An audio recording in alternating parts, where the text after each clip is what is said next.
नमस्कार दोस्तों, कैसे हैं आप लोग। आशा करती हूँ आप लोग स्वस्थ और मस्त होंगे। दीपिका ऑफिशियल चैनल में आप सभी का स्वागत है। आज मैं आप सबके बीच में बहुत ही प्यारा सा दर्द भरा विवाह गीत लेकर आई हूँ। ये दर्द भरा विवाह गीत बहुत ही प्यारा गीत है। आप लोग इस गीत को बहुत पुराना है दोस्तों, कीजिए, लेकिन बहुत अच्छा है। हमें तो बहुत अच्छा लगता है। आप लोगों को कैसा लगा कमेंट में ज़रूर बताना। दर्द भरा बेटी विवाह गीत है, तो चलिए सुनाते हैं ये प्यारा सा बेटी विवाह गीत। हटिया सिंदूरवा महंग भाई बाबा, अरे चुनारी भाई लैया ना मोल। हटिया सिंदूरवा महंग भाई बाबा, अरे चुनारी भाई लैया ना मोल। वही रे चुनरिया के कारण बाबा, अरे छोड़ा बाई देसवा तोहार।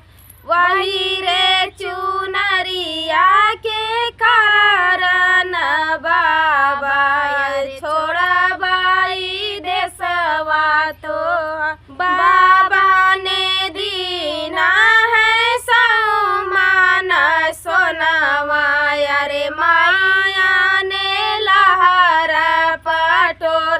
बाबा ने दीना है सौमान सोनावा, अरे माया ने लहरा पटोर। भैया ने दीना है आशीला घोड़ावा, अरे भाऊजी ने आपन सुहाग। भैया ने दीना है आशीला घोड़ावा, अरे भाऊजी ने आपन सुहाग। बाबा कैसनवा मैं 9 दिन खाइबै, अरे फाटी जाई है लहारा पटोर।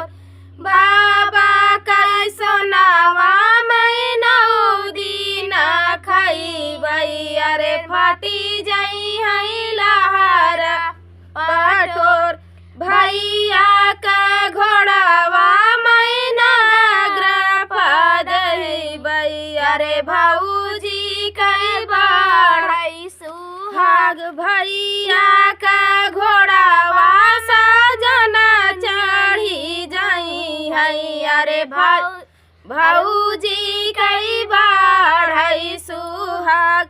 हटिया सिंदूरवा महंगा भाई बाबा, अरे चुनारी भाई लिया ना मोल।